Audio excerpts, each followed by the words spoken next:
Hey there, people, I'm your friend and neighborhood Let's Players, but I want to welcome you back to Let's Play The Beast Within. As we left off, we made a phone call and now is we go to the place to meet is the man with the phone. Ugh, that was such bad language. Even I don't know what I was trying to say there. Just pretty much that we're gonna meet up with the guy that we made the phone call to. Nah. But first, let's talk to Gertie if we have anything new to say to her. Gerda? Yes? Have you heard from Gabriel at all? No, Grace, I'm sorry. Never mind. That was it. What a what a conversation we had right there. I mean, heard from Gabriel? Nope. Okay. So, where was it that we needed to meet that guy? I think it was somewhere out in somewhere here. Let's see. I think it's this place? Because that is the new thing that has opened here on the map, so let's go. Let's find out what we are going to do. Other than talk. Nice looking place. Very picturesque. And somebody's using the smudge tool a bit too much, if you know what I mean. So what is this place?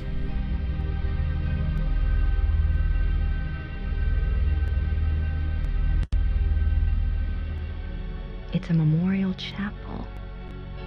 Well, that clarifies it. A memorial chapel. Okay. Also, apparently the place of the disappearing and reappearing music. So where is this guy that we're supposed to meet?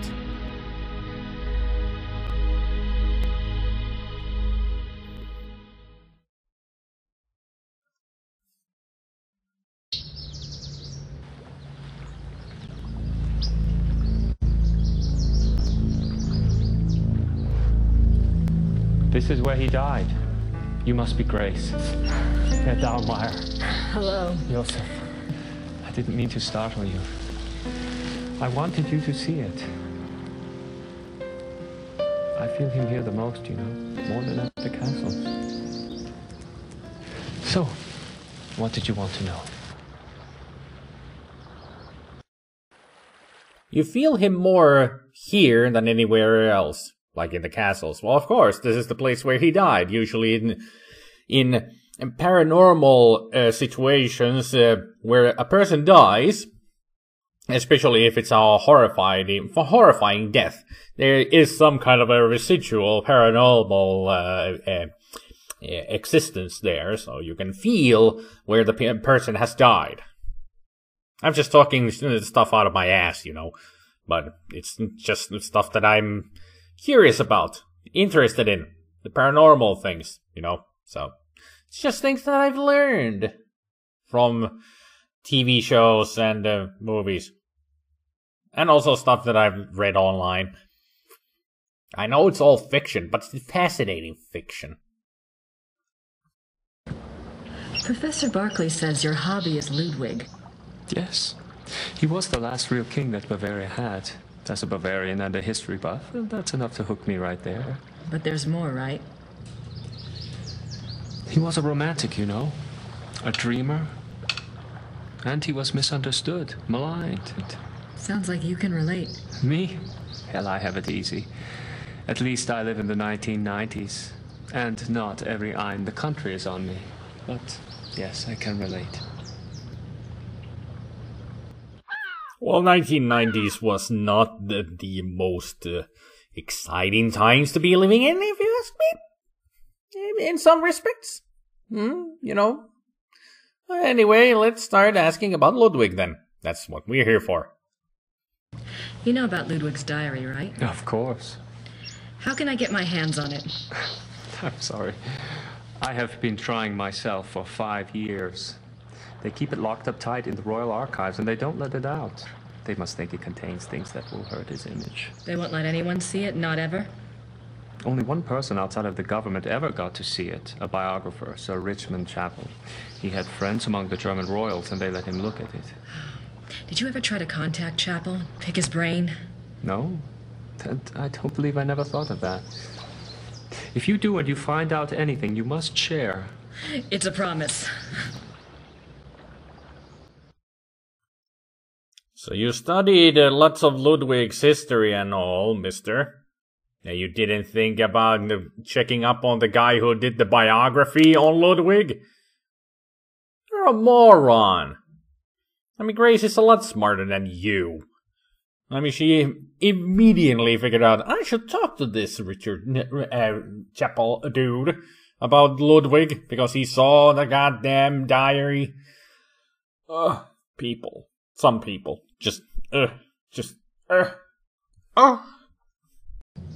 Tell me about Ludwig. I don't know where to start. There's so much. Politically, the most significant thing about Ludwig II was that he signed over independent Bavarian statehood to Prussia in 1870. Bavaria became a part of United Germany, and Ludwig became a figurehead prince under the Prussian Kaiser. Why do you think he did that? Bavaria had been involved in the 100 Years' War. People were tired of fighting. Prussia's push to unite the German states made some amount of sense. Still, Ludwig must have had other options. At the very least, he should have negotiated better terms. So what was the real reason? He was manipulated by Bismarck. At least that's what I think, anyway. By Bismarck, you say? Okay. Well, Bismarck was a very charismatic leader. As far as I remember from history. Don't quote me on any history things that I say here. I am bad at history. Nearly flunked school because of history. Damn it. What about Ludwig personally? You'll find two perspectives on Ludwig. The view the tourists get is the romantic ideal, Ludwig the tormented loner. Then there is the historian's point of view. Ludwig was plagued with guilt over his sexual orientation and was driven mad with self-loathing. But I take it you're not buying either point of view. Well, it's all too convenient, isn't it? That he was a devout Catholic, there is no question, and I'm sure there were pressures on him to be normal. But he was no prude. He loved Byron. Yes.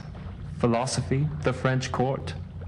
If anything, Ludwig was too much an egomaniac. He didn't give a damn what anyone thought. And besides, he didn't try to hide any of his relationships.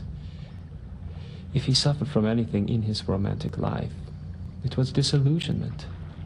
No one loved him back as purely as he himself loved.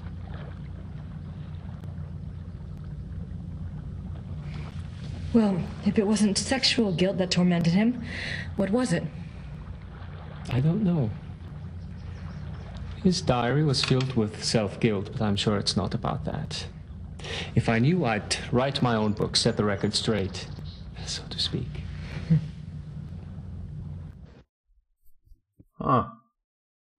There could have been some aspect that might have tormented him. Hint, hint. Grace, hint, hint. No? Okay.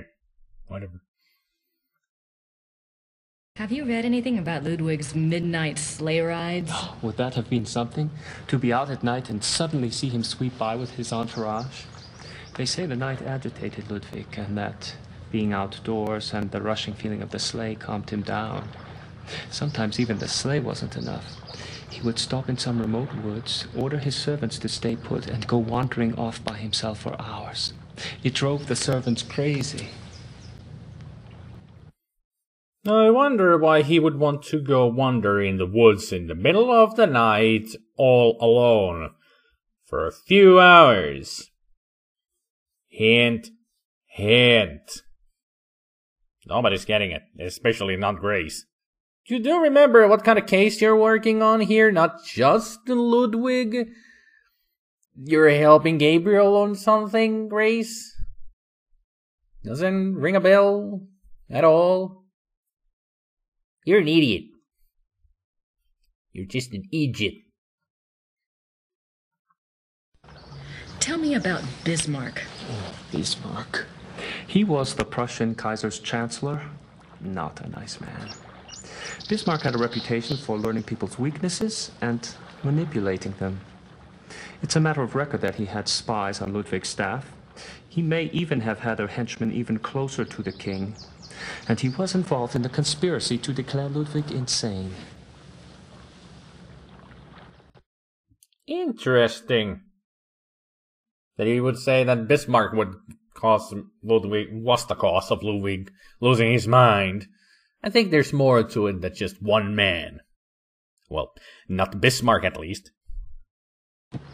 Did you find out anything about the Black Wolf? I did. I'd read about him before, but I hadn't realized that was who you were talking about.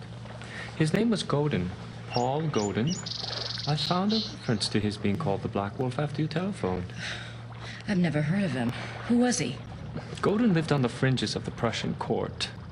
He was handsome, charming, dangerous, or so they say. He was variously rumored to have been a foreign prince, a Prussian spy, even an assassin. Since you were interested in him, I found out some things that are probably true.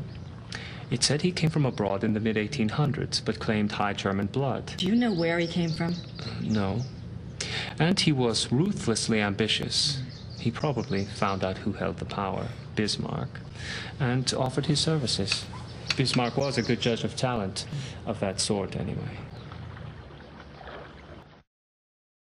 So the Black Wolf, it's more than he seemed to be, not just some name to be thrown about. Some really big name, actually. What else do you know about Godin? He must have done something remarkable. Bismarck was not a generous man. He liked to string people along with promises, but rarely came through. He did for Godin, though. He gave him a royal title and lands in 1863. And that was the last reference I found to him. Well, how could he just disappear? It's not that unusual. Back then, when you were given a title, you usually changed your name and moved to a place where no one knew your past, so you could act with impunity. Or be a pompous ass and get away with it.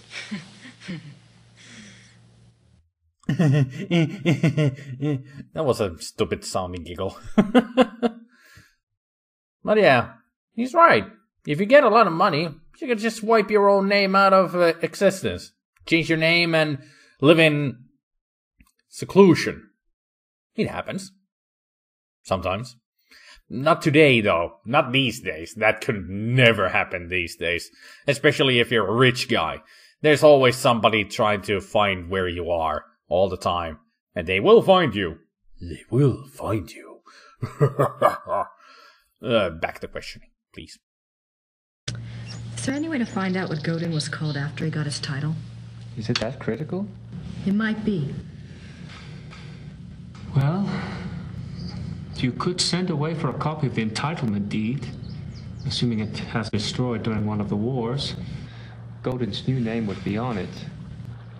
But you would need a research permit from the government to access those records, and they can be very hard to get. A lot of red tape.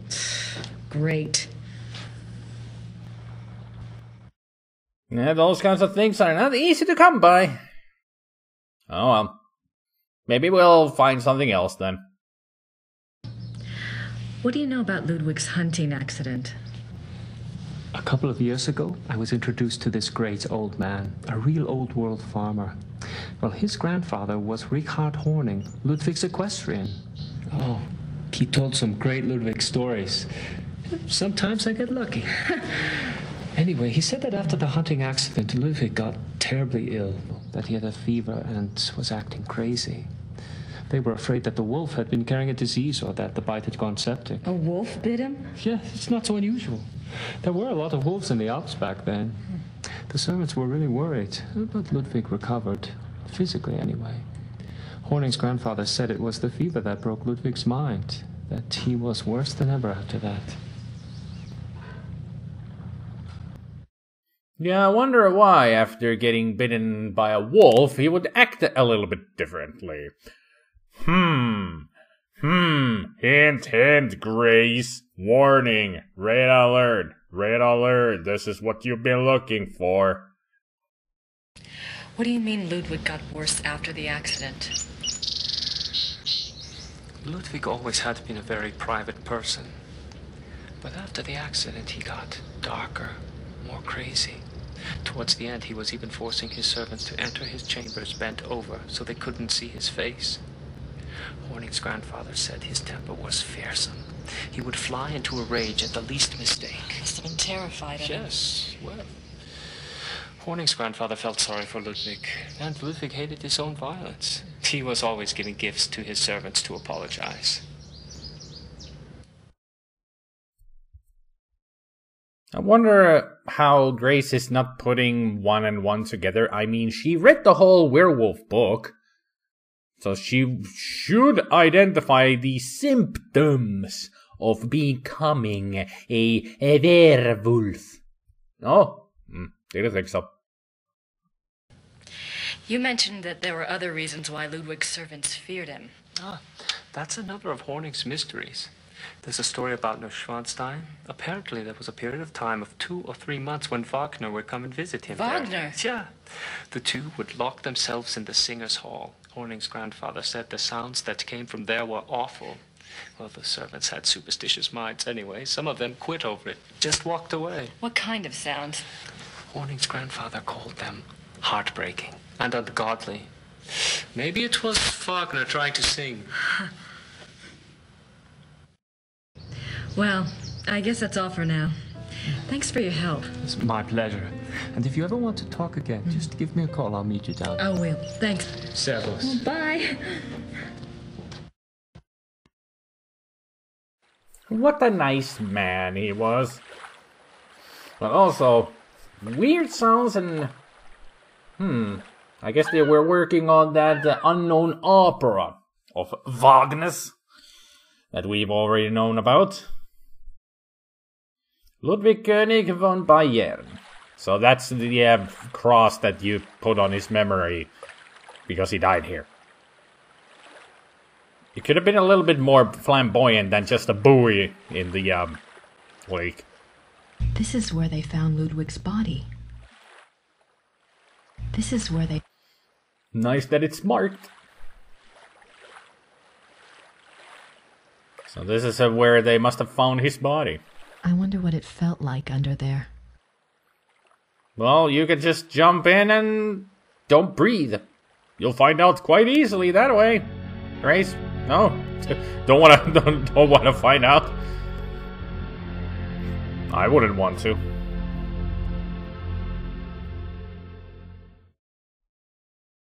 Is there anything else that we could do around here? I doubt it. Oh. All talking's done with that man, so... let's find out where we still need to go. Oh boy, there is a lot of stuff still left. Really? Neuschwanstein? Let us return there. At least I don't need to go back to hearing chemistry.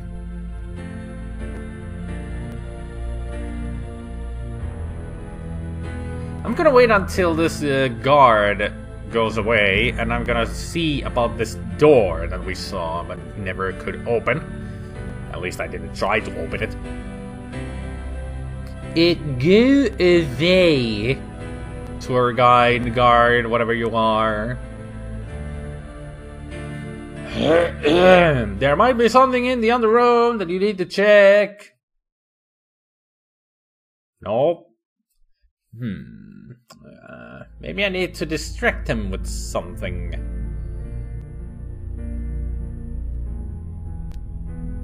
He ain't going away.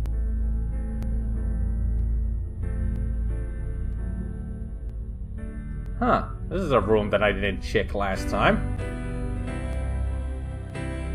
It's a beautiful crucifix. Ivory and gold.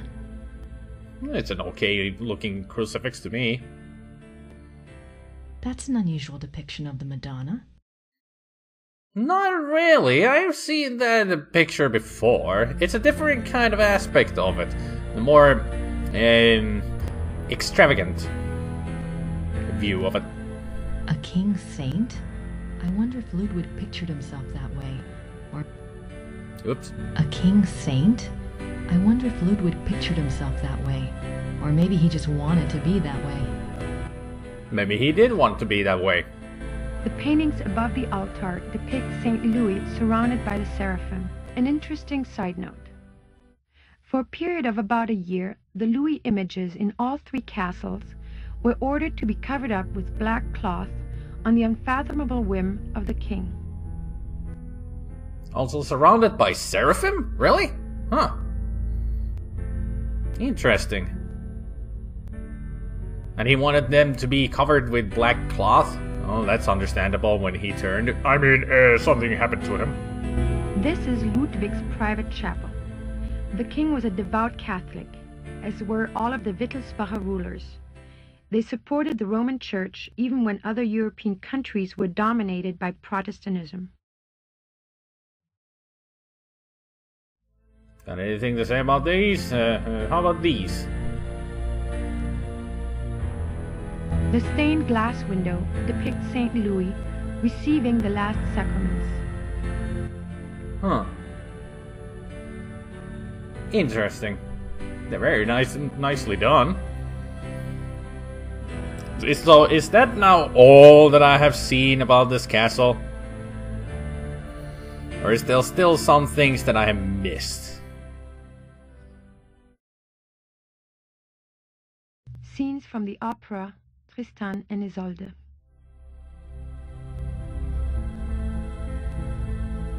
I've seen pretty much, I remember those pictures. These linens look seriously expensive. And seriously old. And seriously, you're dumb. I already said that about her. The miracle of the Grail. It's kind of interesting that he would have something like this. When everything else is all the other tapestries around are just, or pictures are just from operas, and he would have something very religious here. Complicated man, that the Louis. So let's see. There's the swan. Swans. The swan motif is featured. The painting behind. Yeah, I remember all this. And we found this place. That leads back. Any exit around here? I think that leads back too. Yes, it does. Should led that to that room. So through here we're here, and this leads to back. Okay. I'm just checking that I really have gone through everything. I didn't take a closer look at this. I wonder why he was studying the occult before he died. I wonder why Gabriel is studying the occult. Oh, you know why he's doing that. I wonder why he was... I doubt there's anything left in there now. Besides, the guard would kill me if I touched it. True. Well, maybe not kill, but they would detain you. There was nothing else here. There's a door that we cannot get to. And there's another door, but that's the exit. And there was nothing I could do there. Yeah. The only thing that I didn't do is really take a closer look at this door. I wonder where that door leads. The closed door leads to the tower, which is not part of the tour. The king was making his way to this very door when he was arrested in 1886. Now we know. I wonder if Ludwig really meant to throw himself from the tower the night he was arrested. Probably. Could have been. I mean, it's a possibility. So am I now done with the castle? I've gone through everything there. No, still says that I need to do something there. I guess I'm gonna go to the Wagner Museum. Maybe Georg has something more to tell us. I'm gonna ask him. I don't have anything to ask Georg about at the moment. Okay. Don't worry about it then. Well, I'm gonna go back into the museum next time. Gotta find out what I've missed. Until then, I hope you all have a good evening, good afternoon, and a good morning, and I will see you all next time. Take care, people. Bye. God damn, this music in here is... They really should have checked out if it doesn't, you know, cap the volume.